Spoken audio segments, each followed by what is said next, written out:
All right, let's get started. Good morning. All right, so exam reminder again. It's this Thursday, September 21st, 6:30 to 7:30 p.m. Be sure to get there early.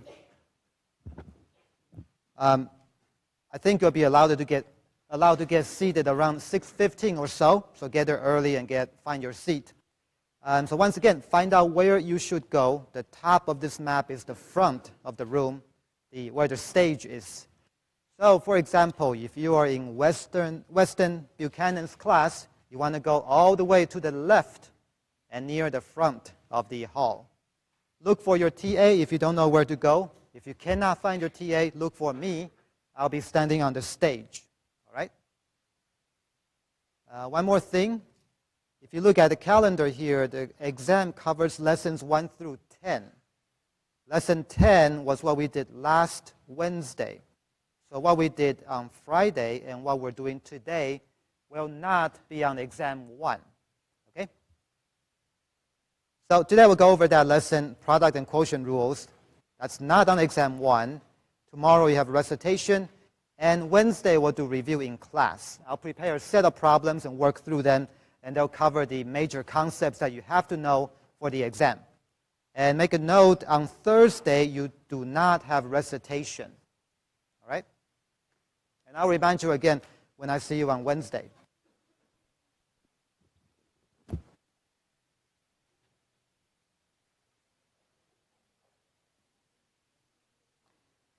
All right, so today we're looking at section 3.2.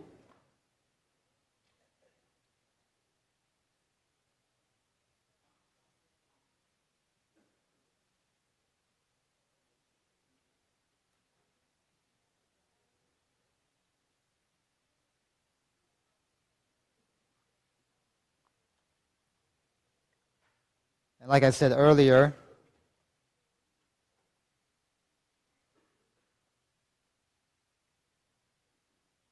this lesson right here is not on exam 1. Okay, so we saw earlier that if I want to take the derivative of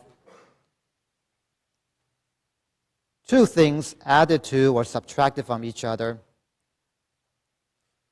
then we know we simply take the derivative individually.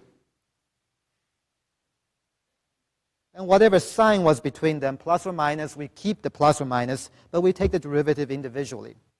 So sum and difference, very, very simple. But I kept telling you that the product, when two things multiply together, we cannot simply take the derivative and multiply them together. That doesn't work, right? It cannot work. What we need to do to handle this kind of situation is to use what's called a product rule. So to do this correctly,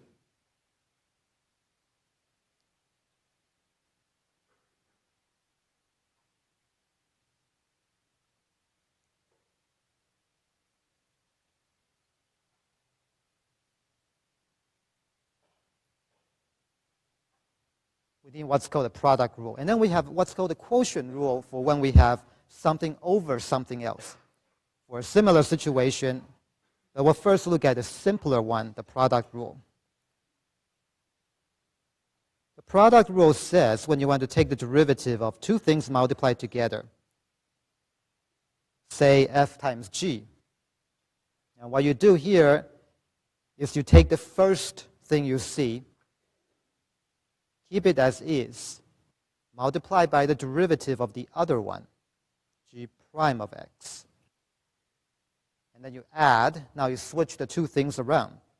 Now we take the derivative of the first one.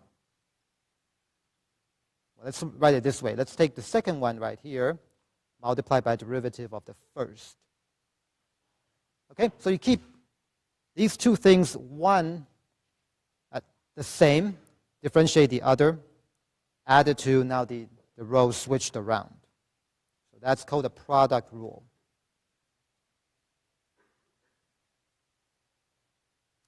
Okay, why does this rule work? It's kind of lengthy and kind of complicated to show why this rule works.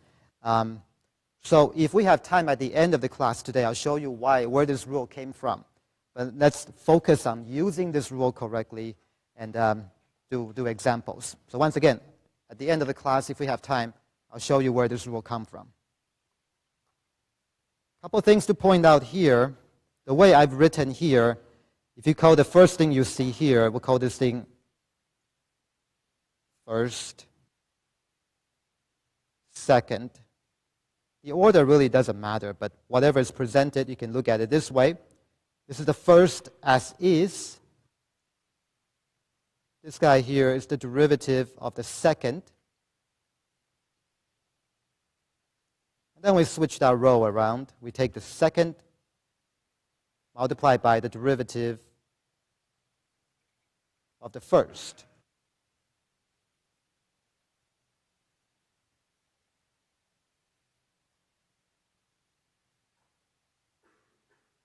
First derivative of the second plus the second times the derivative of the first. Another thing to note here is that the order is not important. It's completely irrelevant. We're adding two things, and these things are multiplied together.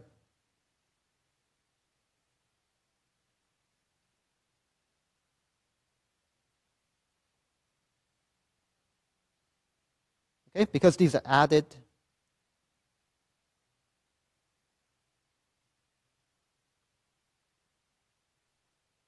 And multiplied. So for example,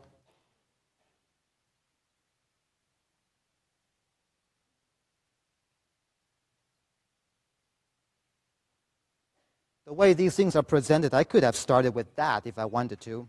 In fact, I could also have written it this way, f prime g plus g prime f. When you multiply, the order is irrelevant. When you add, the order is again irrelevant. So any of these four things, as long as they show up in this kind of pair, keep one thing the same, differentiate the other. Keep one thing the same, differentiate the other. As long as they show up in this kind of big picture way, the order is completely irrelevant. A slightly more shorthand way to write this rule, we can write it this way. Fg prime of x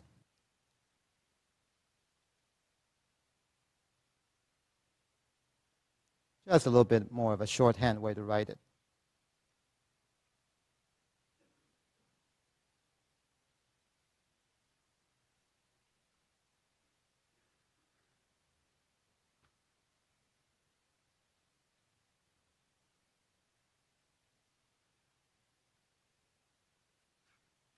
Okay, let's see some examples.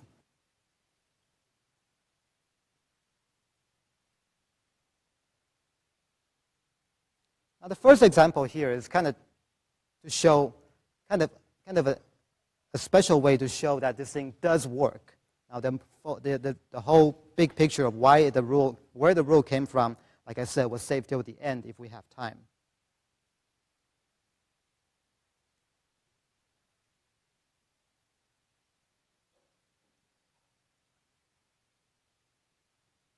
Okay, we'll start simple with this kind of thing here. 1 plus x squared times x minus x squared.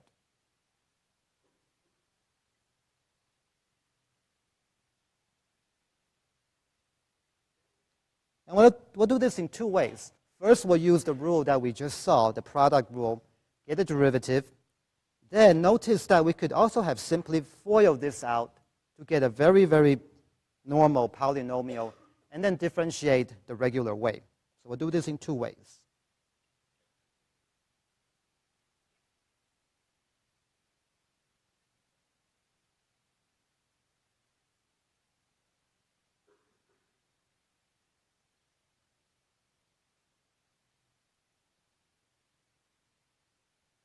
I got two things multiplied together, first and second. If I use the rule I have in the box on the middle of the last page, I'll take what I see first times the derivative of the second thing. Remember, that means derivative with respect to x of whatever's following it, plus the second thing times the derivative of the first.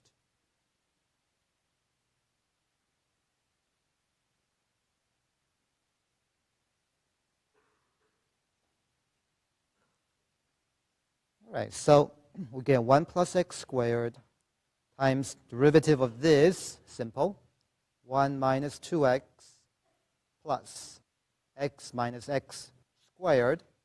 Derivative here, simple again, 2x.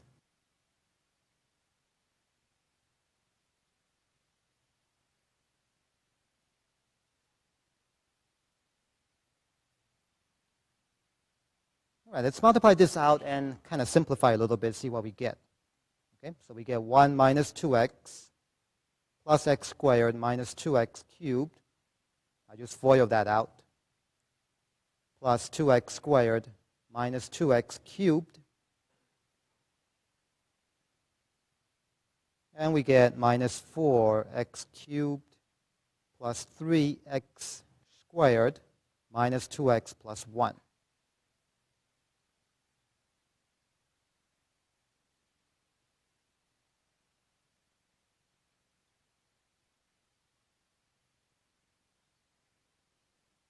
And as usual on WebAssign, you could have stopped here. Chances are it would have taken it, and you really didn't need to do this part for WebAssign. But on exam 2, for example, if the choices are written out this way, you need to know how to go from here to here, right? Okay, so we use product rule and we got this thing here. I said earlier that we could also have multiplied this out and just take the derivative the normal way we've been doing without using any special rule. Let's see what we get. We should get the same thing, right?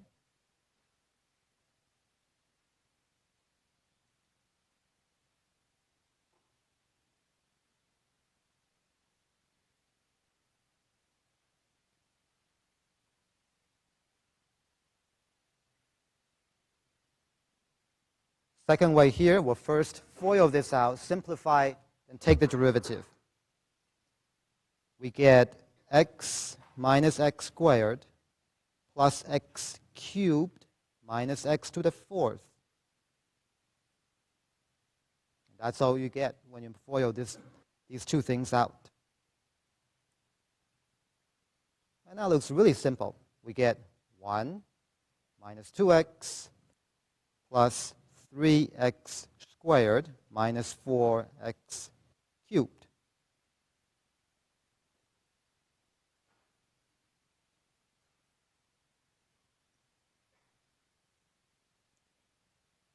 Of course, they should be the same thing, and they are. In different order, but not a big deal.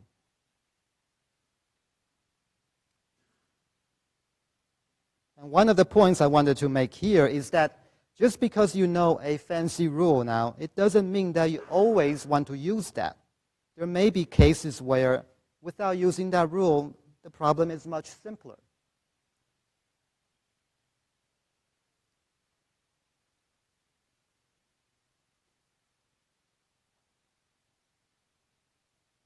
Okay, so product rule may not always be the simplest way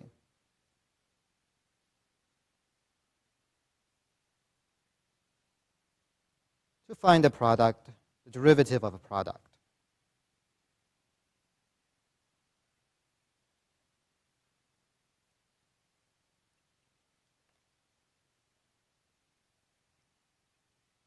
But we could only do that here because we have two polynomials multiplied together, and we know in the end we get another polynomial, which is very easy to handle.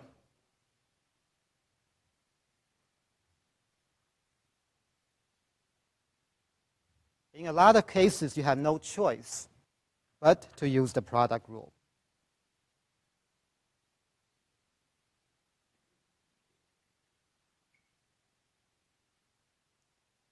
For example,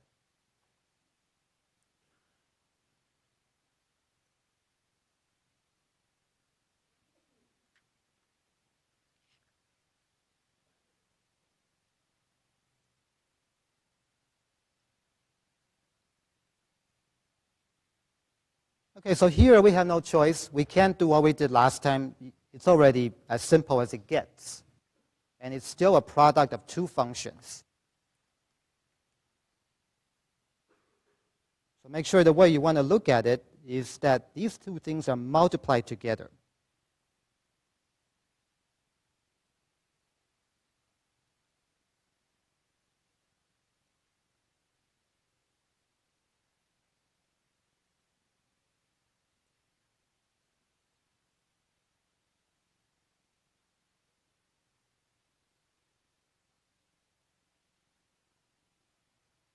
Whenever you have things multiplied together, product rule is always a right way to do things. It may not be the simplest way, but it's always the right way. It'll at least give you the right answer. Okay, so what do we get? We get y prime. Once again, we keep one of these things the same, multiply by derivative of the other.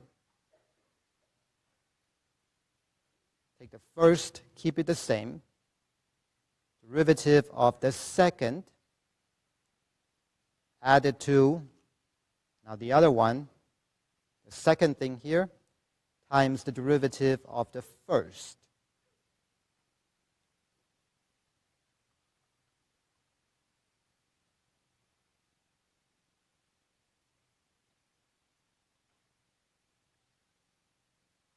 Now we get x squared.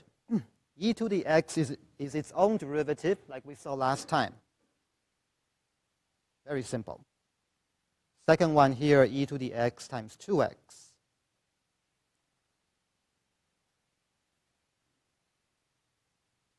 So there's really not much to do left. X squared e to the x plus 2x e to the x.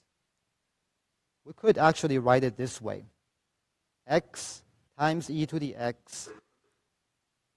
So I factor out an x here and e to the x from each one of these two. The first one has one more factor of x left. The second one has a 2. So that's one way to express the answer. There's nothing wrong with this way right here or even here. It's the same thing. Again, on WebAssign, it probably wouldn't require much simplification. You could have stopped there.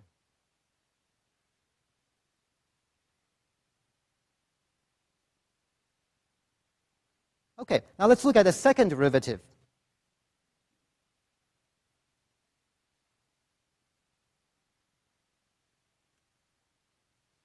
I want to focus on the form in the box right here.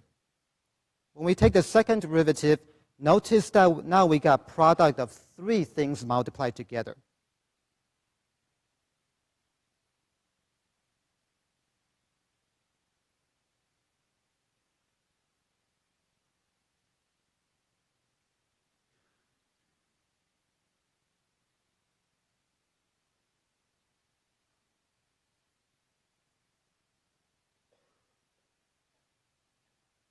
But the product rule that we saw is for product of two things multiplied together. Now we could have gone to this way here and just deal with that using product rule. But I want to look at what happens if we have three things multiplied together. How can we use the product rule to still find the derivative? So here's how it works. Let me rewrite this thing first.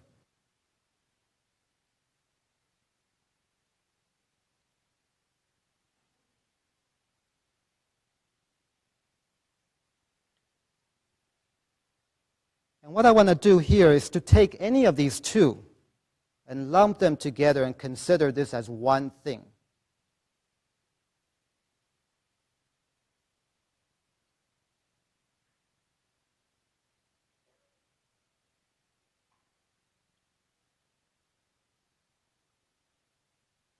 So even though I got three, maybe even more things going on here, I can lump two of these together, multiply them together, and consider the product of two of them as one thing, and then apply the product rule as usual.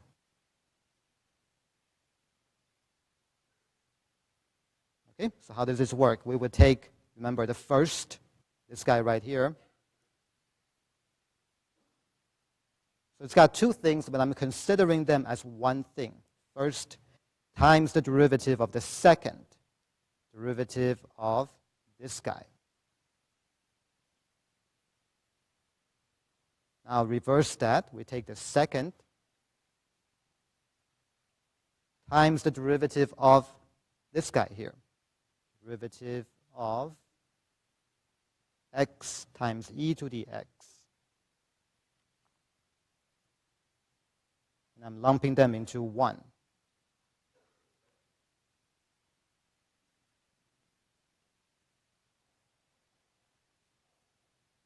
Okay, so the product rule still gives me this thing right here. And now I just got to tackle this one right here.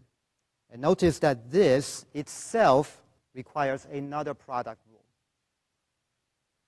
So this round right here, put in a dotted box.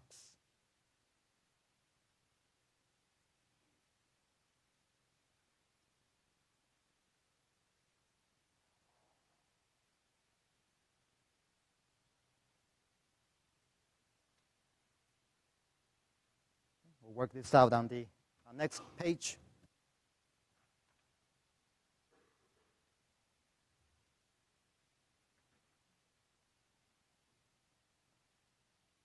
Okay, pick it up from the bottom of the last page. Y double prime is equal to x e to the x times 1.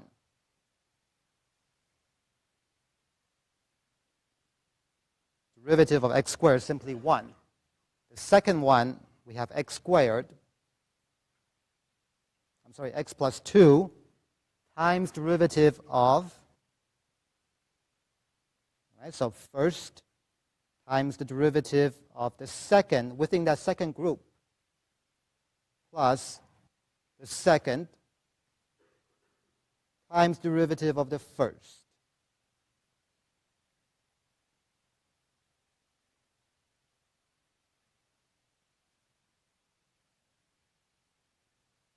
Now it's pretty simple. X e to the x plus e to the x. And that's good enough. You can factor more stuff out and simplify a little bit further, but good enough.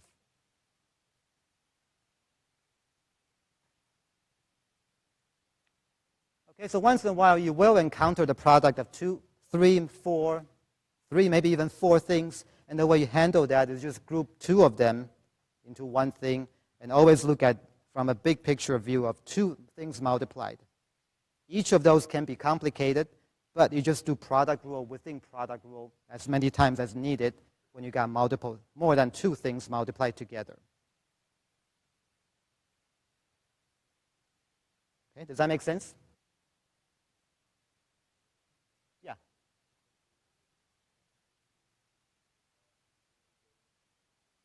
That's what this one is. So if you look at the last page at the bottom here, x e to the x times derivative of x plus 2. Derivative of x is 1, and 2 is 0. Right? So that's what this guy here is. Okay, other questions?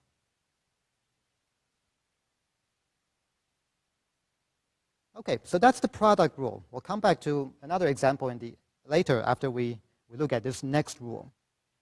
The next one is the quotient rule.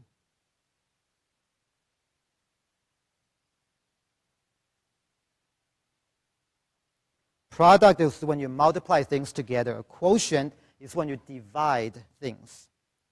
So this rule is for the case when you have, let's say, f over g.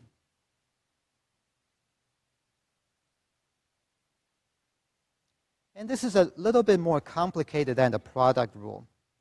I'll write it out here and then we'll look at it.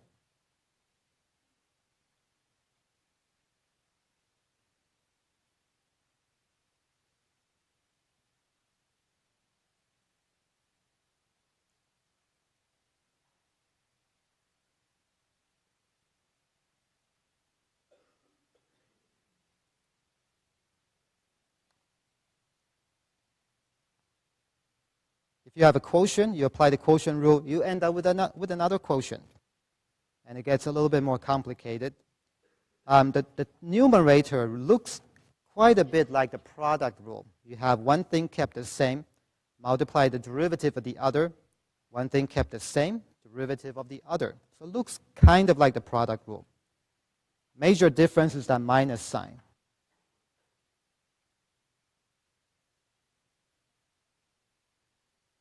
And the minus sign makes the order important. You cannot reverse the order anymore.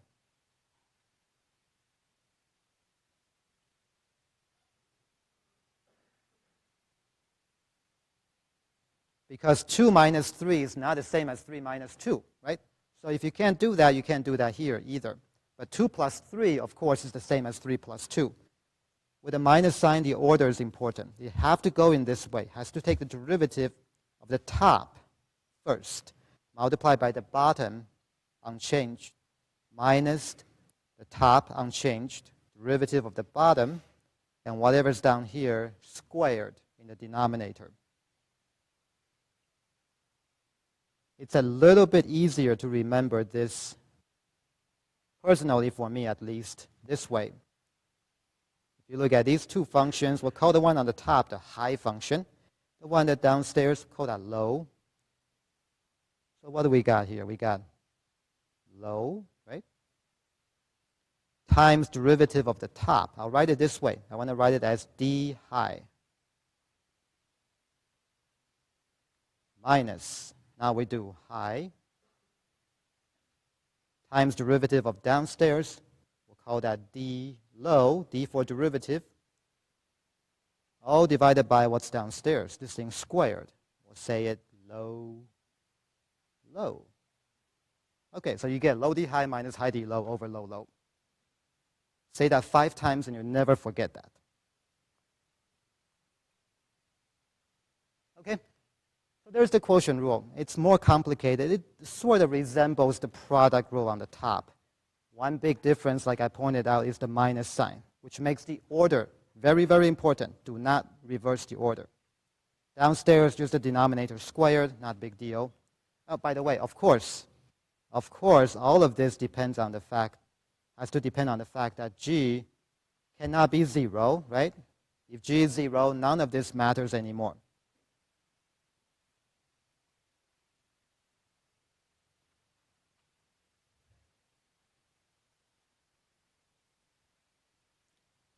Okay, let's do a short example on this page before we do more complicated stuff.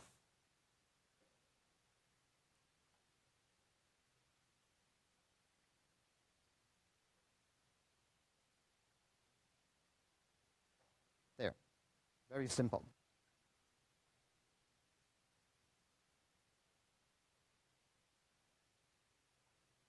Okay, we identify what's high and what's low. Use this silly sounding rule, y prime.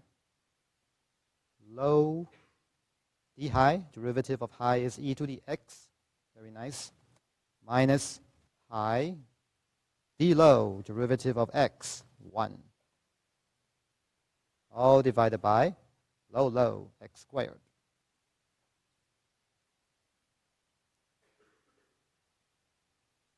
Okay, so what do we get? We get x, e to the x, minus e to the x, over x squared.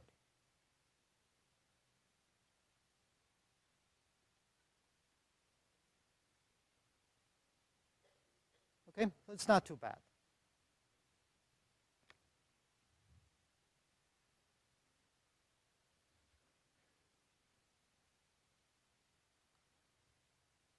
Now, just like with the product rule, with polynomials involved, when polynomials are involved, sometimes you don't have to use the quotient rule. Here's an example.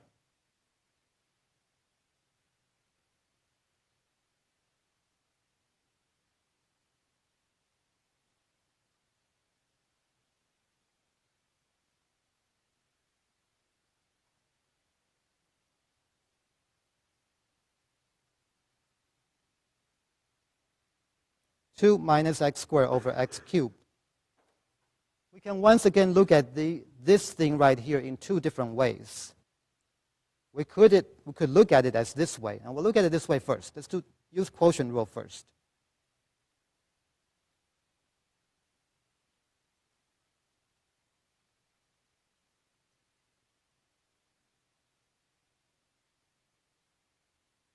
And there's not much here. Once you know the rule, you simply apply that, simplify as needed. Y prime. Here's low. Here's D high minus high and D low. Low, low, low squared. Right?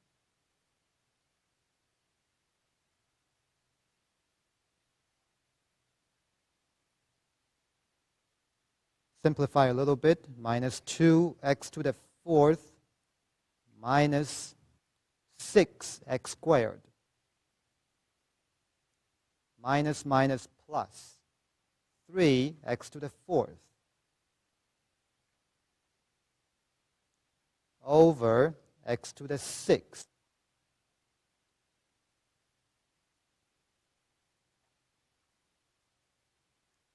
And we get x to the 4th minus 6x squared over x to the 6th.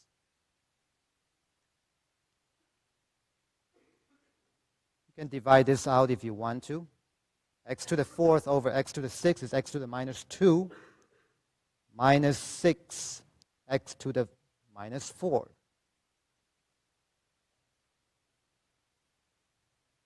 Okay, again, not strictly necessary if you're simply doing this on WebAssign. Right here would have been perfectly fine. That is, of course, the simpler way of that, right? Writing this thing. Here, identical stuff.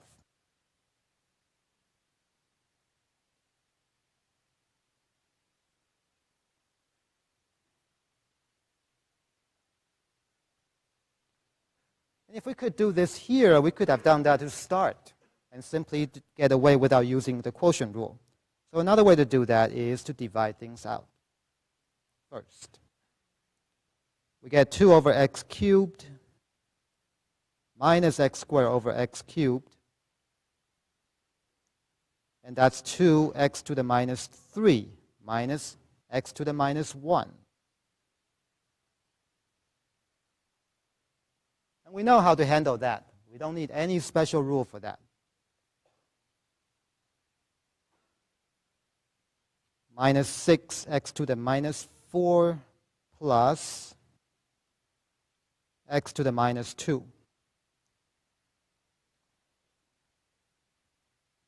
Same thing, of course.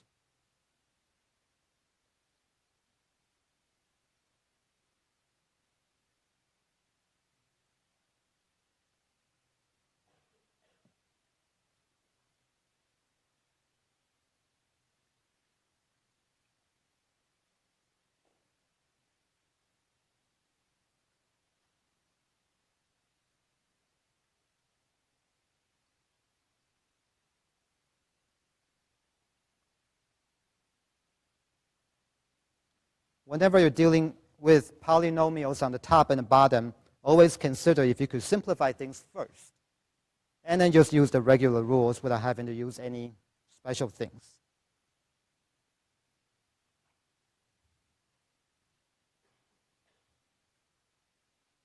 What happens if this thing is reversed? What if we're looking at the reciprocal of that? Can we still divide first? Let's look at it.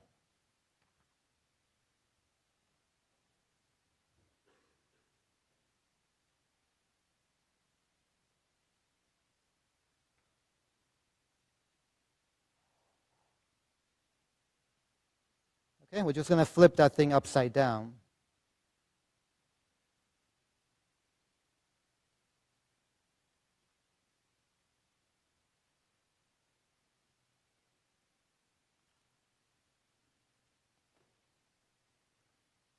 Okay, now it's not the same thing anymore. Now you cannot divide this out. So this is so not equal to x cubed over 2 minus x cubed over x squared. You can only divide when the denominator is one thing. When it's added or subtracted, other stuff going on. This is no longer true. Just like, for example, 3 over 4 minus 1 is clearly not equal to 3 over 4 minus 3 over 1, right? This is a 1, very clearly a 1. If you do it this way, you don't get a 1. So So this is not right. If you can't do that for numbers, you cannot do that for anything else. All of these things represent numbers. Okay? So you can do it when it's only one thing downstairs. Divide things out and then use the differentiate simply. But when you got multiple things added to or subtracted from each other, that no longer works. And so the only way to handle this thing right here is the quotient rule. Low D high minus high D low all over low squared.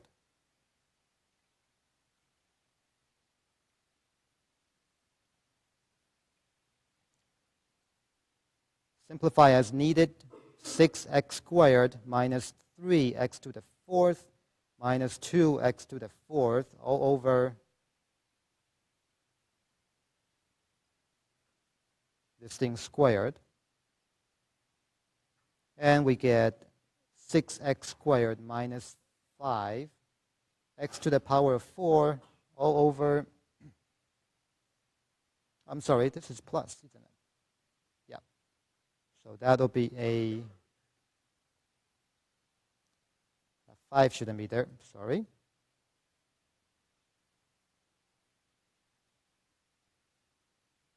Okay, be very careful with signs. Don't do what I just did.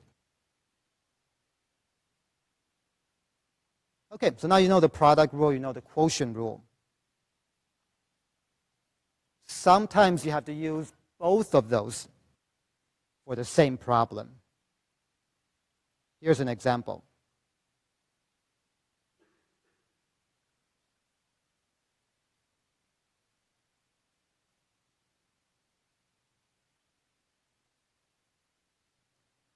This is one situation where you have to combine the two rules when you find the derivative of the function.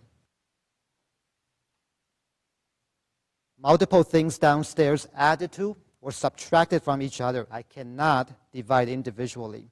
That doesn't work. So I have no choice but to use the quotient rule.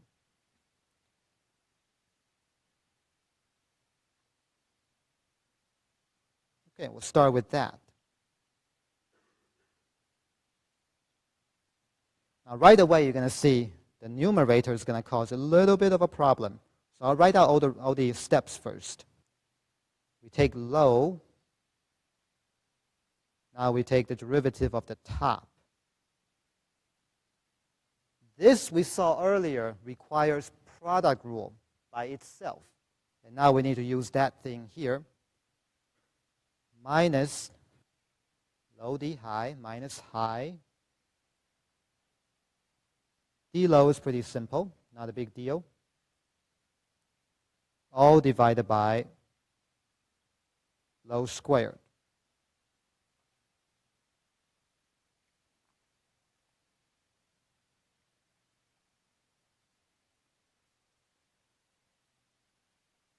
Okay, now this part, like I said earlier,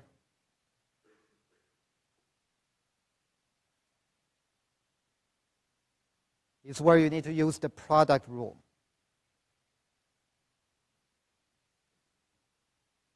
It's a product, two things both depend on x multiplied together.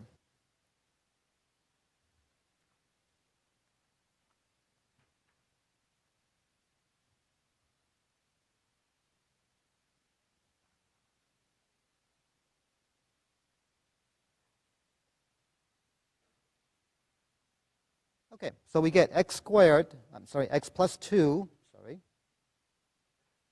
Now apply the product rule for that group. First, derivative of the second plus the second times derivative of the first minus x e to the x times derivative of x plus 2. That's a 1. All divided by x plus 2 squared.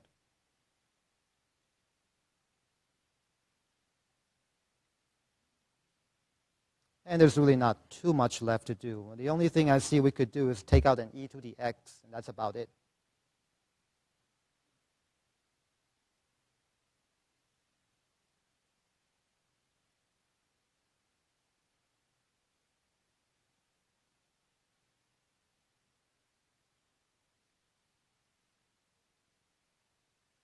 So I pulled out an e to the x from here. X plus 2, x plus 1, minus x once I remove the e to the x. Can I cancel the x plus 2? Why not? Right. If there's another x plus 2 here, I could cancel that out. But because there's something else added to or subtracted from this, I cannot cancel these two. All right, let's do one more example.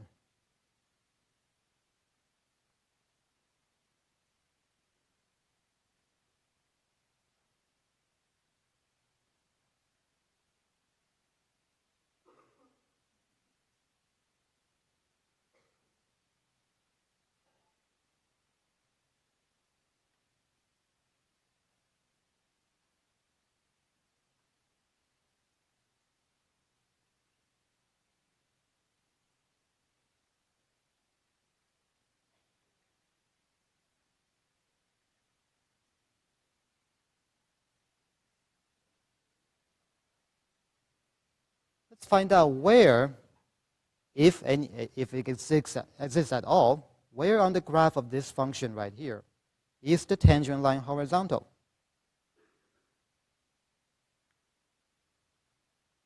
That place may not even exist, but at least we can try to find out where that could be.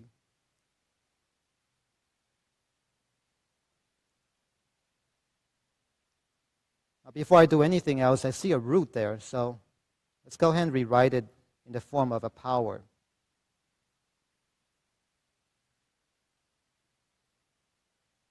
I got multiple things downstairs added to or subtracted from each other. I cannot divide individually. My only choice is to use the quotient rule.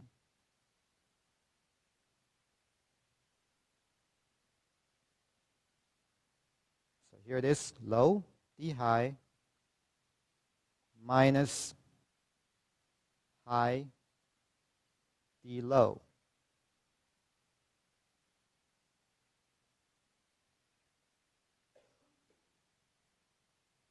All divided by the low thing squared.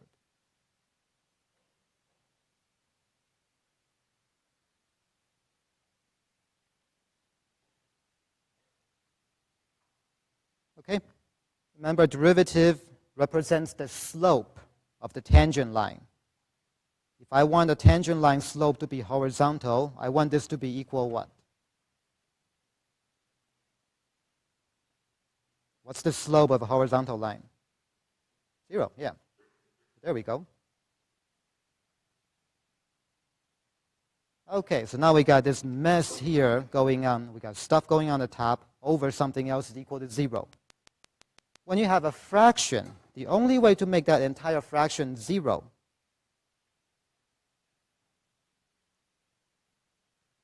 means that the numerator is equal to 0. Because you could simply multiply the denominator to the other side and say the stuff on the top is equal to 0 times this. So even though I got this thing going downstairs, I don't need to care about it. Only the numerator is going to matter for this problem.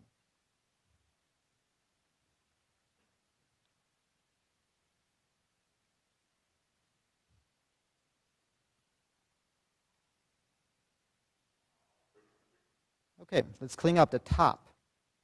All I care about is the top. I'll rewrite it.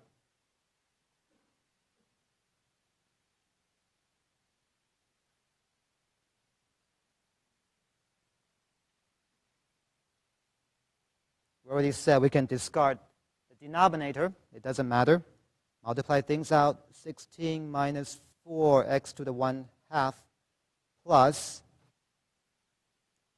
2x times x to the negative 1/2 is x to the positive 1/2.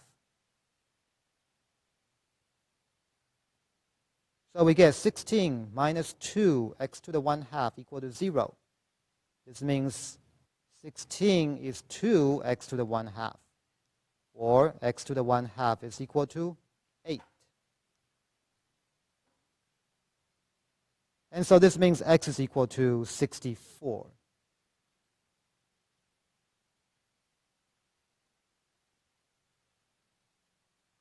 So this is telling you that if you go to the place on this graph, x is equal to 64, you should find a horizontal tangent line.